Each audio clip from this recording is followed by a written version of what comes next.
Listen, the world is full of sounds.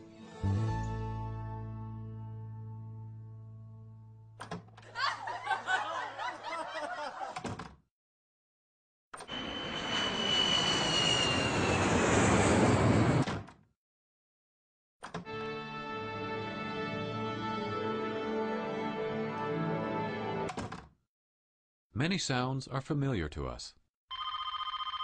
And when they're familiar, you know what to do when you hear them. Hello. Shoddy morning. Sha. De Saturn Kent home. Kente. By Mujon. Feckenwich and Shinhu.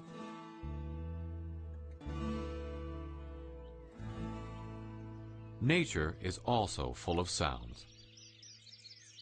Though these sounds may not be familiar to most people, they can be understood by other animals. When you hear this, it's not just a noise. It has meaning that the bird is trying to communicate. In this case, the thrush is saying, "Hello, I'm here. I'm all right." Each bird can communicate several different messages. For instance, the common northern cardinal can say, "This means I'm hungry." "The children are hungry. Bring food." In a cardinal family, parents and young make this soft chipping sound to coordinate movements in vegetation without giving their location away to predators. An adult male uses this call to shoo fledglings away from a nest when a new brood of eggs hatches. And this male is singing to attract a mate.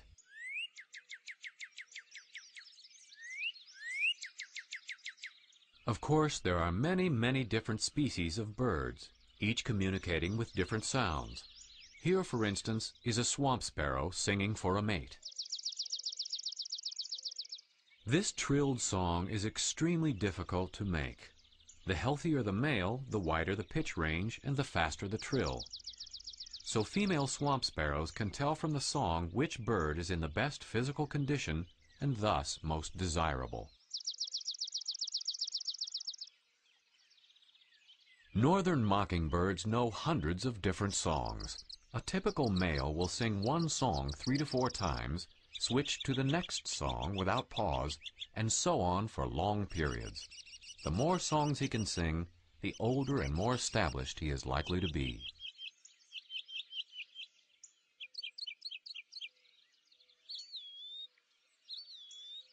The song of the veery is a haunting, two-toned descending spiral.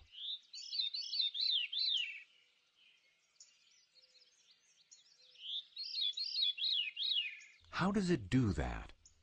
Birds can make such complicated sounds because of the unique structure of their instrument.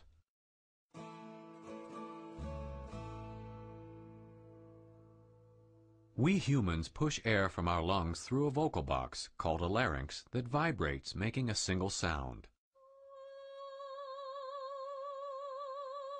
We adjust pitch and tone both at the larynx and by the shape of the mouth.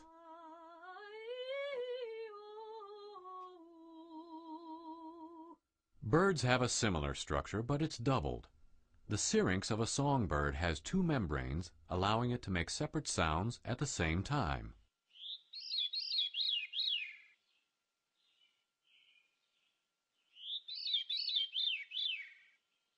Every species has its different physical variation that helps it make its song.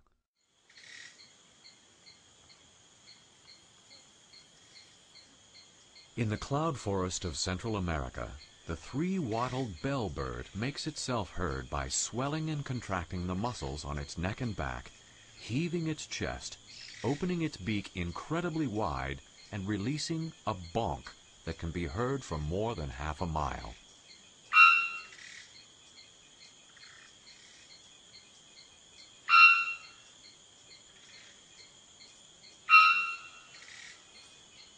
The sounds that birds make also relate to their environment.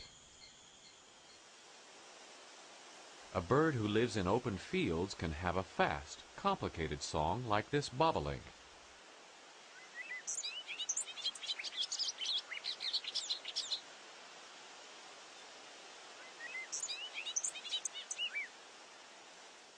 A bird that lives in a forest needs a sound that can project through trees and branches, sometimes loud and piercing,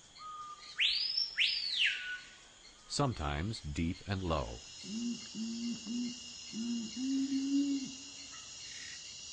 But where is the bird? Is it in a tree or on the ground? Sometimes you can hear birds before you see them. Sometimes your ears are better tools than your eyes.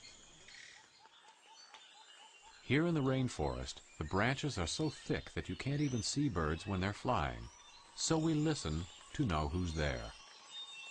There's this duet between a pair of gray-breasted wood wrens.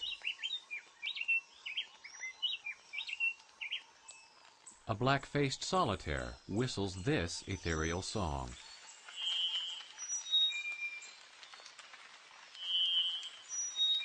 If you listened very carefully, you could identify more than 15 species here, even though you couldn't see a single one.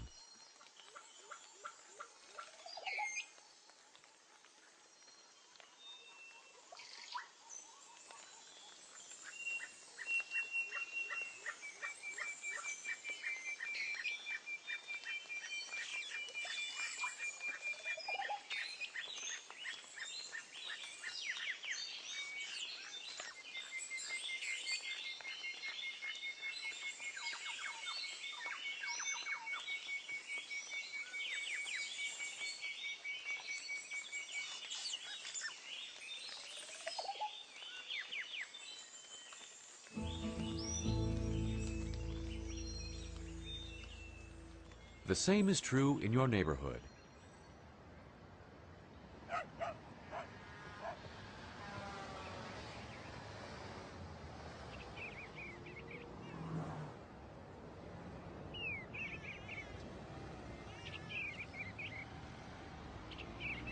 Sometimes you have to use your ears to know who's there, like this bluebird.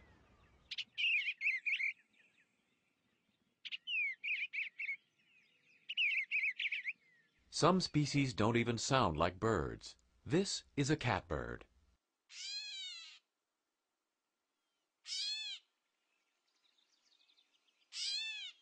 You have to listen well to hear the different types of bird sounds.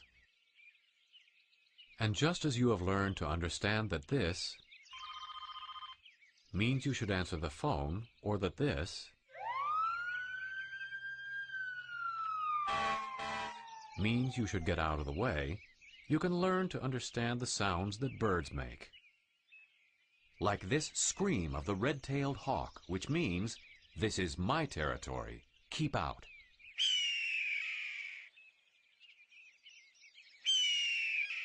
When you understand these sounds, you know more about the world around you. It all starts with listening.